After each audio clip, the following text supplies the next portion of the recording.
Okay మా. So this is the problem, so this is the solution.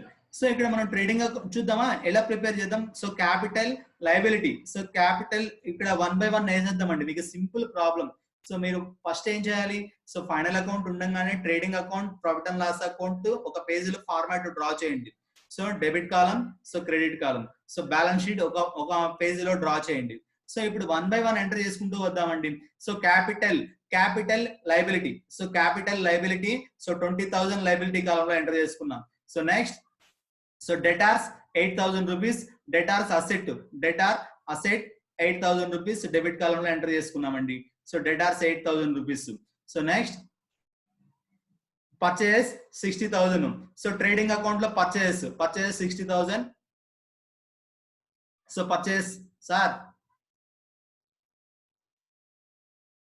చెప్పండి sir. వస్తుంటే close చేయమంటే close చేస్తాను సార్. సార్ ఇంకా రాలేదు sir. Okay sir, okay no problem. వస్తే చెప్పండి సార్, క్లోజ్ చేస్తాను. చెప్తాను సార్. ఓకేనమ్మా. So this is the problem. So ఈ ప్రాబ్లం లో మనం ఈజీగా మనం అసెట్స్ ఏ లయబిలిటీస్ ఏదో ఐడెంటిఫై చేయగలగాలి. So capital liability side, so debtors asset side. So creditors in the sense, creditors అంటే మనం ఏమనుకున్నామండి, సో మనకి స్టాక్ సప్లై చేసిన వాళ్ళని మనం క్రెడిటార్స్ అంటున్నాం. So liability 10,500 rupees liability. So purchases expenditure, so purchases ఎక్కడ ట్రేడింగ్ అకౌంట్ లో debit side. So purchases trading account లో debit side. So next sales 80,000. So trading account లో credit side by sales 80,000 rupees. Next income tax of Jain paid, income tax pay చేసామండి. Income tax 500 rupees. Income tax ఎక్కడ indirect expenditure. So profit and loss account లో debit side.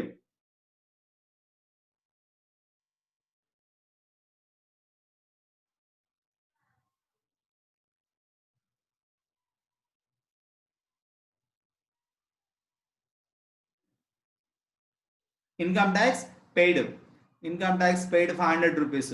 Opening stock 12,000 rupees. So opening stock ఇక్కడ trading account లో debit side, opening stock 10,000 rupees.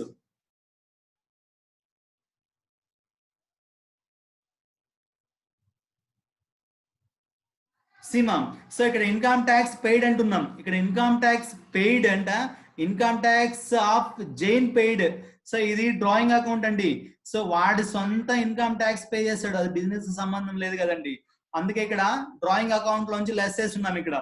So drawing account 4,800 rupees సొంతానికి వాడుకో అన్నాడు. అతని personal income tax pay చేశాడు business నుంచి 500 rupees. So 5,300 rupees only అతని purpose కోసం యూజ్ చేసుకున్నాడు.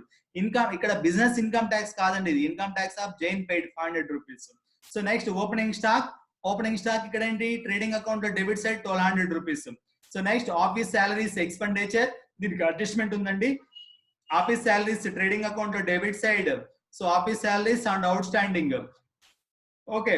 ఎస్టాబ్లిష్మెంట్ ఎక్స్పెండెస్ ట్రేడింగ్ అకౌంట్ లో ప్రాఫిట్ అండ్ లాస్ అకౌంట్ లో debit side. Selling expenses profit and loss account debit side. So furniture asset. Cash at bank 2,400, cash at bank asset of our organisation. So miscellaneous receipt, మనకి ఇంకా income వచ్చిందంట 600 rupees. So drawings 4,800 rupees. Drawings అంటే సొంత వాడకాలు 4,800 rupees. So ఇక్కడ మనం trading account prepare చేద్దామండి. So trading account లో లెఫ్ట్ హ్యాండ్ సైడ్ డెబిట్ అంటున్నాం, రైట్ హ్యాండ్ సైడ్ క్రెడిట్ అంటున్నాం. So left hand side trading account లో only direct expenditures, these are the direct expenditures. Opening stock plus purchases. So 12,000 opening stock, purchases 60,000 rupees. Sales ఎంత అండి 80,000 sales by closing stock 14,000. Closing stock 14,000 మీకు problem లో ఉంది, closing stock problems లో ఉంది. Stock on 31st March 14,000. So this is the closing stock. So ఇక్కడ closing stock enter చేసుకుంటాం. So మళ్ళీ అగైన్ బ్యాలెన్స్ షీట్ లో asset side. So closing stock 14,000. So closing stock 14,000. So balance sheet లో asset side closing stock enter చేసుకోవాలి. So trading account లో credit side enter చేసుకుంటాం. So credit side balance ఎంత వచ్చిందమ్మా, so 94,000 credit side balances. So 90 both side ఎక్కడైతే value ఎక్కువ ఉందో ఆ వాల్యూని ఎంటర్ చేసుకుంటున్నాం. సో ఇక్కడ డెబిట్ సైడ్ బ్యాలెన్సెస్ ఎంతండి 60,000 ప్లస్ 12,000. 72,000. సో బాట్ ఇక్కడ మనకు 94,000 వచ్చింది. సో డిఫరెన్స్ ఎంత ఉంది? 22,000 rupees is the gross profit. Gross profit మనం క్యాలిక్యులేట్ చేసామండి. So gross profit 22,000 rupees. ఈ గ్రాస్ ప్రాఫిట్ మనం ఎక్కడికి ట్రాన్స్ఫర్ చేస్తున్నాము? So gross profit profit and loss account కి ట్రాన్స్ఫర్ చేస్తున్నాం. Gross profit profit and loss account కి ట్రాన్స్ఫర్ చేస్తున్నాం 22,000. ఇక్కడ మిస్లీనియస్ రిసిప్ట్ 600 రూపీస్ ఇచ్చున్నాడండి. Miscellaneous receipt 600 rupees income. ఏమైనా ఇక్కడ మనం ప్రాఫిట్, ఇక్కడ మీకు trading account profit and loss account okay format లో డ్రా చేశానండి. ఓకే, సో మీరు విడివిడిగా అయినా ఇండివిజువల్ గా trading account profit and loss account ఇట్లాగైనా ఓకే. ఇక్కడికి ట్రేడింగ్ అకౌంట్ క్లోజ్ చేసేసాం. సో గ్రాస్ ప్రాఫిట్ క్యాలిక్యులేట్ చేసాం. Gross profit profit and loss account transfer చేసాం. So 22,000 miscellaneous receipt 600, total 22,600 rupees credit side. 22,000 rupees 600 credit side. ఏంటి? Profit and loss account. So profit and loss account లో indirect expenditures ఎంత ఉందండి? So 7,200, 4,500, 2,300, 1,000. So ఇవన్నీ add చేసుకొని 22,600 లోంచి less చేస్తే మనకి net profit 6,600 rupees is the net profit. 6,600 rupees is the net profit. So ఈ నెట్ ప్రాఫిట్ మనం ఏం చేస్తున్నాం అండి? క్యాపిటల్ కి యాడ్ చేస్తాం. బ్యాలెన్స్ షీట్ లో ఉండే క్యాపిటల్ మూలధనం ఏమైతే ఉందో సో క్యాపిటల్ కి యాడ్ చేస్తాం. సో నెట్ ప్రాఫిట్ వచ్చింది కాబట్టి యాడ్ చేస్తున్నాం అండి. నెట్ లాస్ వస్తే ఏం చేస్తాం? లెస్ చేస్తాం. సో నెట్ ప్రాఫిట్ వచ్చింది. So capital 20,000. So net profit 6,600. So interest on capital అంటండి మూలధనం మీద వడ్డీ. ఇంట్రెస్ట్ ఆన్ క్యాపిటల్ మనకు అడ్జస్ట్మెంట్ వచ్చింటాడు. ఇవన్నీ అబ్జర్వ్ చేయాలండి మనం. సో ఇక్కడ ఏమైతే ఇన్ఫర్మేషన్ ఉందో ఇక్కడ పైన అబౌవ్ ఇన్ఫర్మేషన్ కి రిలేషన్ ఉంటుంది. So salaries out standing December అంటున్నాం. ఇక్కడ ఆఫీస్ సాలరీస్ దగ్గర ఒక స్టార్ మార్క్ పెట్టండి.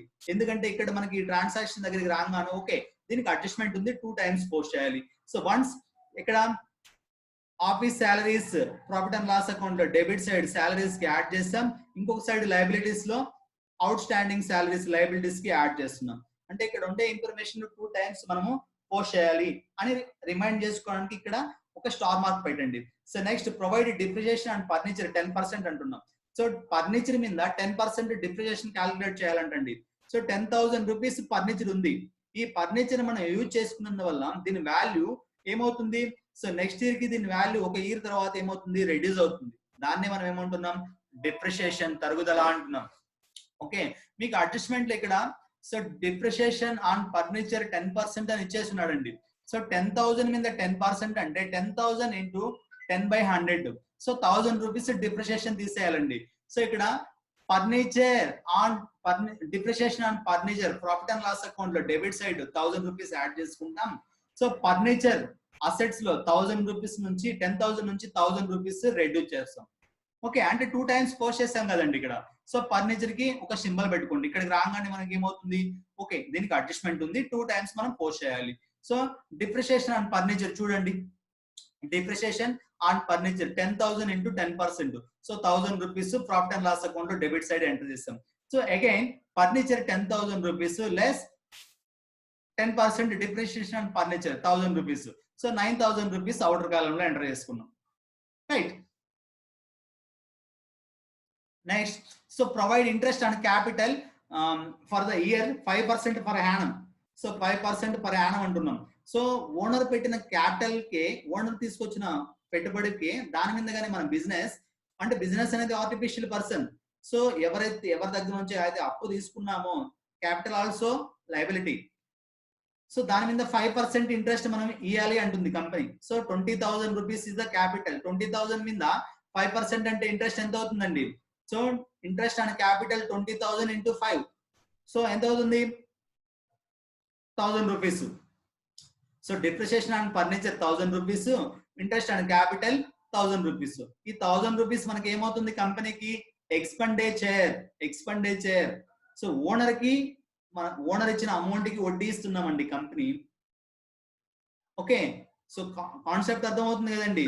సో ఓనర్ వేరు, బిజినెస్ వేరు. బిజినెస్ ఓనర్ చేత క్రియేట్ చేయబడిన artificial person business. Okay, so ఈ 1,000 రూపీస్ అతను పెట్టిన క్యాపిటల్ కి ఇంట్రెస్ట్ పే చేస్తున్నాం. So this is the expenditure, interest on capital expenditure. So interest and capital expenditure మనం మళ్ళీ వన్స్ అగైన్ ఇక్కడ ఇది అడ్జస్ట్మెంట్. సో ఇక్కడ క్యాపిటల్ కి యాడ్ చేయాలి. Add interest and capital 1000 rupees, 27,600 rupees. Okay, so 27,600 లో నుంచి ఇది ఓనర్ అమౌంట్ లైబిలిటీ, కంపెనీకి లైబిలిటీ. సో దీంట్లో నుంచి ఓనర్ సొంతానికి 400-800 రూపీస్ తీసుకున్నాడు, అతను ఇన్కమ్ ట్యాక్స్ పే చేసుకొని ఉన్నాడు. సో దీన్ని లెస్ చేస్తే సో లైబిలిటీ, రియల్ గా లైబిలిటీ ఎంత ఉంది ఇక్కడ 22,300 రూపీస్ మనం పే చేయాలి. లైబిలిటీ అప్పు, మన కంపెనీ అప్పు. ఓకే, ఇక్కడ సో నెక్స్ట్ క్రెడిటార్స్, మన కంపెనీకి రుణదాతలు ఎంత మంది ఉన్నారు 10,500. మీకు ప్రాబ్లం లో సో క్రెడిటార్స్ ఇచ్చుంటాడు, creditors 10,500 rupees. So creditors 10,500 rupees. So creditors 10,500 rupees. Office salaries outstanding మనం ప్రీవియస్ గా అనుకున్నామండి. సో అవుట్ స్టాండింగ్ శాలరీస్ అంటే ఇంకా మనం పే చేయాలి. వన్స్ ఇది ఎక్స్పెండిచర్, అగైన్ మళ్ళీ ఇది లైబిలిటీ. ఒకసారి ఎక్స్పెండిచర్ లో పోస్ట్ చేయాలి, తర్వాత లైబిలిటీస్ లో పోస్ట్ చేయాలి. సో వన్స్ ఇక్కడ ప్రాఫిట్ అండ్ లాస్ అకౌంట్ లో out standing salaries 600, out standing salaries 600 ఒకసారి ఎక్స్పెండిచర్ లో పోస్ట్ చేస్తాం, ఒకసారి లైబిలిటీస్ లో పోస్ట్ చేస్తాం. రైట్ మా. So next asset side furniture 10,000. So దీని మీద depreciation 1,000 rupees, 9,000 rupees. So next stock in trade, this is the closing stock. So closing stock మనకి అడ్జస్ట్మెంట్ లో ఉంది 14,000 closing stock. Stock on 31st December 2016. So 14,000 is the closing stock. So debtors మనకు రావాల్సిన amount 8,000, బయట people దగ్గర నుంచి మనకు రావాలి. So 8,000 is the debit amount, debtors. So debtors 8,000 rupees asset. Debit 8,000 rupees is that is asset. Cash at bank 2,400 rupees. Cash at bank 2,400 rupees asset. Cash మన office amount bank లో ఉంది. So 2,400 rupees is the asset. 2,400 asset. Okay, so total enter చేసేసామండి. So ఇక్కడ ఇది trading account prepare చేయడం వల్ల gross profit calculate చేసాం. Gross profit calculate చేసి ఎంత చేసామండి, gross profit 22,000. So 22,000 gross profit. So gross profit transfer to profit and loss account. So gross profit transfer to profit and loss account. Gross ఇక్కడ profit and loss account prepare చేయడం వల్ల మనం ఏం calculate చేసాం, so net profit 6,600 rupees net profit calculate చేసాం. So net profit ని capital కి add చేసాం 600 rupees, 6,600 rupees. Okay, so both side ఇక్కడ లయబిలిటీ సైడ్ అసెట్ సైడ్ ఒకటే వాల్యూ వస్తుందండి. సో ఇక్కడ అసెట్ సైడ్ యాడ్ చేయండి 33,400 రూపీస్, 33,000 రూపీస్, 400 రూపీస్. సో ఇక్కడ మనం వేసిన ప్రాబ్లం కరెక్ట్. సో ఇక్కడ సింపుల్ గా ఏం అబ్జర్వ్ చేయాలి, సో ఇచ్చిన ఇన్ఫర్మేషన్ లో ఏమి అసెట్స్ ఉన్నాయి, ఏమి ఆస్తులు ఉన్నాయి, ఏమి liability. So what are the assets, what are the liabilities, what are the expenditures, what are the incomes. So ఏవి ఇన్కమ్స్, ఏవి అసెట్స్, ఏవి ఎక్స్పెండిచర్స్ మనం ఐడెంటిఫై చేస్తే we can easily calculate, easily solve the problem. So ఇక్కడ ఉండే additional information confirm గా ఉంటుంది మీకు ప్రాబ్లం లో. Additional information are adjustment confirm గా ఉంటాయి ఇవి.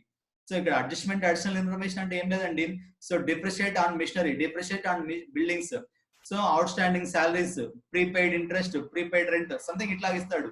సో ప్రీపెయిడ్ అంటే ఏంటి, ఆల్రెడీ మనం ముందుగానే పే చేస్తున్నాం, దెన్ వాటిని మనం ఇక్కడ ఎంటర్ చేసుకుంటాం.